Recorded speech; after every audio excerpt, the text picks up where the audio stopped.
I think he's playing a version of the character that I played in the first two movies and in the early part of this one. Hollywood once hailed Tommy Lee Jones as the real deal. A man of brilliance, discipline, and a quiet, intimidating power that made him seem untouchable. But beneath that stoic exterior was a storm few ever saw. For years, Jones harbored a deep resentment toward 6 fellow actors, some of them Hollywood legends, others men he had once called friends. They had crossed him, mocked him, or betrayed the values he held sacred. And when their names finally came out, even his biggest fans were stunned. At the top of that list was Jim Carrey, the comedian Jones simply couldn't stand. It was 1995, and Batman Forever was set to dominate the box office, a clash of 2 stars at the height of their powers. On one side was Carrey, Hollywood's unstoppable comedy tornado after The Mask and Ace Ventura. On the other was Jones, an Oscar winner for The Fugitive, known for his strict discipline and intense gravitas. From day one, sparks flew, and not the good kind.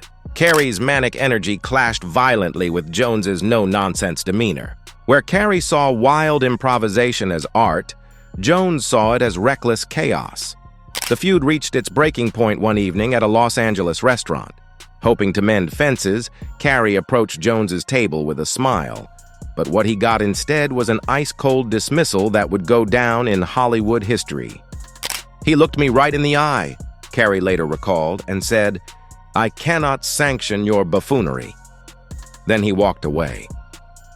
That single line said everything about Tommy Lee Jones, his intolerance for frivolity, his iron sense of control, and his refusal to share the spotlight. Even Batman Forever director Joel Schumacher admitted, Jim was a force of nature.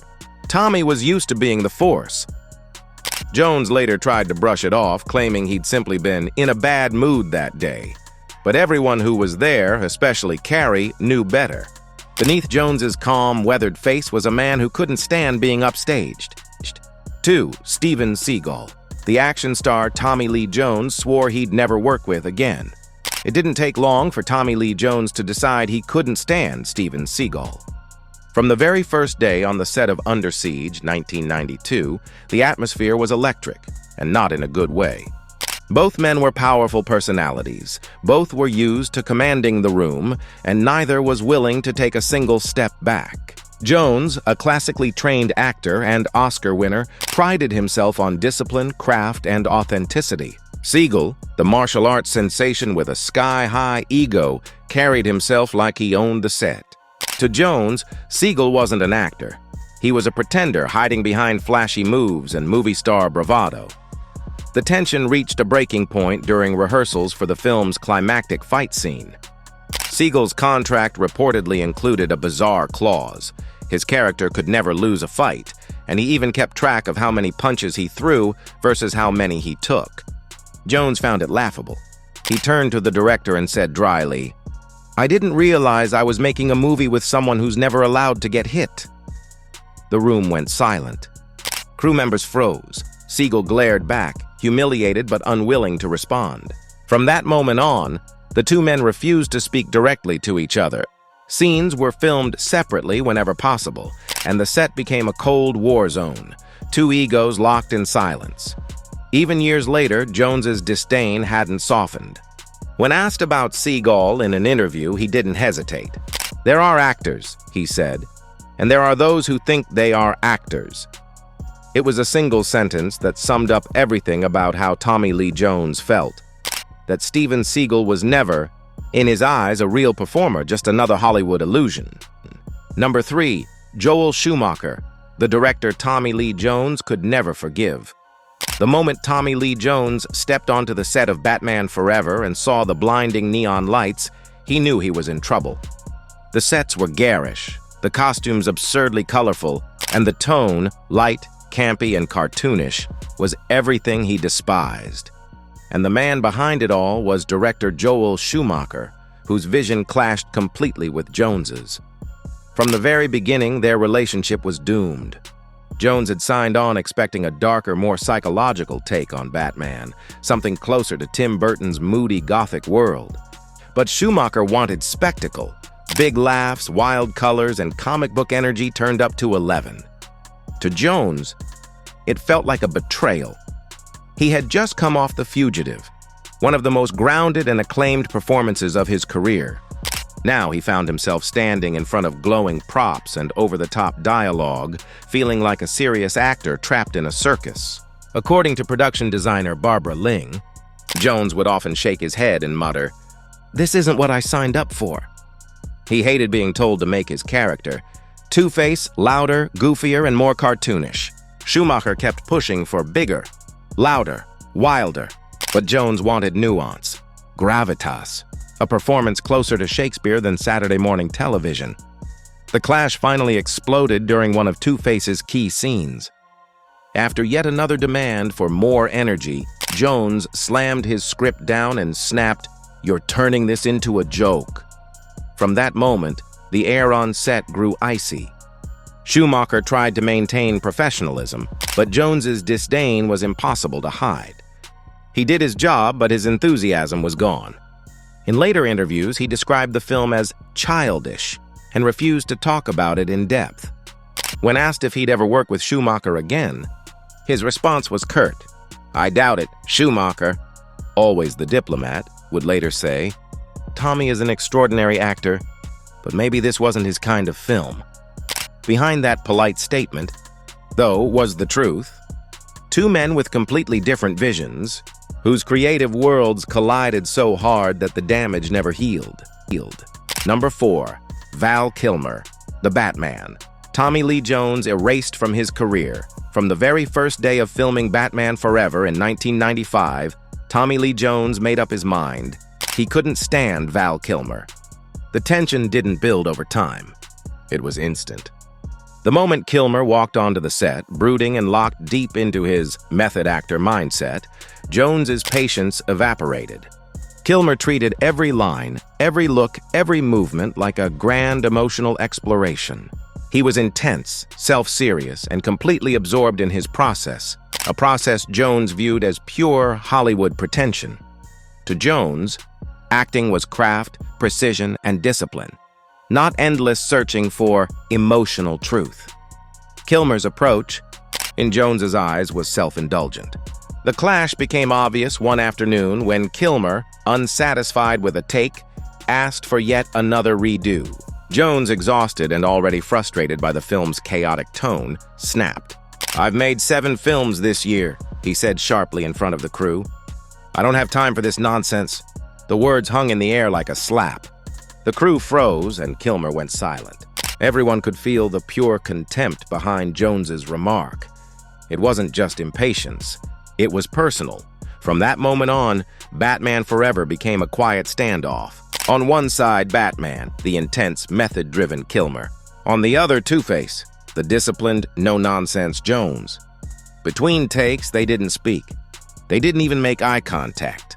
The silence on set was as heavy as the costumes they wore. It was professionalism on the surface, Cold War underneath. When filming wrapped, Kilmer tried to keep things cordial, pretending the tension had never existed. But years later, in his memoir, I'm Your Huckleberry, he wrote about Batman Forever in detail. Yet not once did he mention Tommy Lee Jones, not a single word. And that silence spoke volumes. Jones returned the favor in his own cutting way.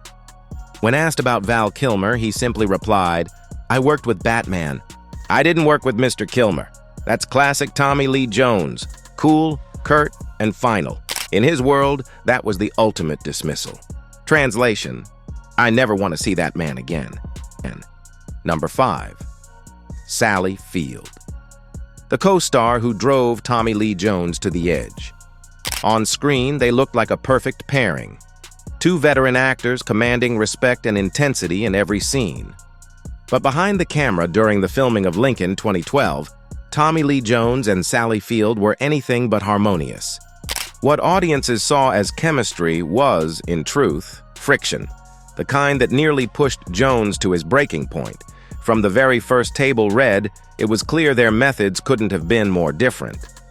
Sally Field dove completely into the psyche of Mary Todd Lincoln. Emotional, raw, trembling with grief and passion. Even when the cameras stopped rolling, she stayed in character, pacing, muttering, and carrying the weight of her role through every break. To her, that commitment was the price of truth. To Tommy Lee Jones, it was chaos. He believed in control, structure, and technical mastery. Watching Field dissolve into emotion between takes wasn't art to him, it was distraction. Tension finally erupted one long shooting day when Field, still deep in Mary Todd's despair, kept pacing through a break, weeping and whispering to herself. Jones turned, his voice calm but razor-sharp, and said, "Sally, the camera's not rolling. You can stop now." The words were delivered with surgical precision, polite on the surface, but cutting enough to silence an entire soundstage. Field later admitted in an interview with The Guardian, "Tommy isn't warm and fuzzy." It was her diplomatic way of saying he was impossible to work with. Their acting philosophies were polar opposites, her emotion versus his intellect, her instinct versus his discipline, neither bent. Yet ironically, that same clash of energies fueled their performances. The tension that made working together unbearable on set became magnetic on screen. Years later, Sally Field would reflect with a knowing smile, "Friction can create fire." And she was right. Tommy Lee Jones may have respected her brilliance, but he never forgot just how much it tested his patience. Number 6, Wesley Snipes, the rival Tommy Lee Jones mocked behind the scenes. How did a film starring two powerhouse actors, Tommy Lee Jones and Wesley Snipes, turn into a silent war behind the camera? When U.S. Marshals hit theaters in 1998, audiences saw the action, suspense, and high-stakes drama they expected. What they didn't see was that the real conflict wasn't on screen. It was between the film's two leading men. After The Fugitive became a global hit, Jones was at the height of his career. He had an Oscar, a beloved character in Deputy Marshal Sam Gerard, and the respect of the entire industry. The sequel, U.S. Marshals, was meant to be his victory lap, his movie, his team, his world. But when Wesley Snipes joined the cast as the new fugitive, everything shifted. Snipes arrived confident, ambitious, and determined to prove he was more than an action star. From day one, the chemistry between them felt wrong. Snipes began suggesting rewrites, pushing to add moral depth and complexity to his character. Jones didn't take it well. He saw it as arrogance, an actor overstepping his place, meddling in what he considered sacred territory. The breaking point came during a major stunt sequence. Snipes, proud of performing his own dangerous stunts, insisted on doing a risky fall himself. Watching from the sidelines, Jones couldn't resist a jab. With that signature smirk, he muttered loud enough for others to hear, "Let the martial arts expert handle it." It was pure sarcasm, a shot at Snipes' reputation and ego. The tension immediately thickened. After that, the two stopped communicating directly. Every note, every adjustment had to be relayed through director Stuart Baird, who later admitted they respected each other's work, but not each other. By the final weeks of filming, the set had gone cold. The crew felt the distance. Scenes were professional, but the spark was gone. The movie made money, but critics noted what was missing: the fire, the intensity, the pulse that The Fugitive had. What they didn't realize was that the absence of chemistry on screen came straight from the rift behind it. Tommy Lee Jones built his career on brutal honesty. He said what he thought, no matter who it offended. To some, that made him a man of integrity. To others, it made him impossible. But maybe that's the price of greatness, the edge that makes an artist unforgettable, even if it leaves a trail of bruised egos behind. So what do you think? Did Tommy Lee Jones's uncompromising honesty make him a better actor or just harder to work with? Let us know in the comments below. And don't forget to like, subscribe, and turn on notifications for more untold Hollywood stories.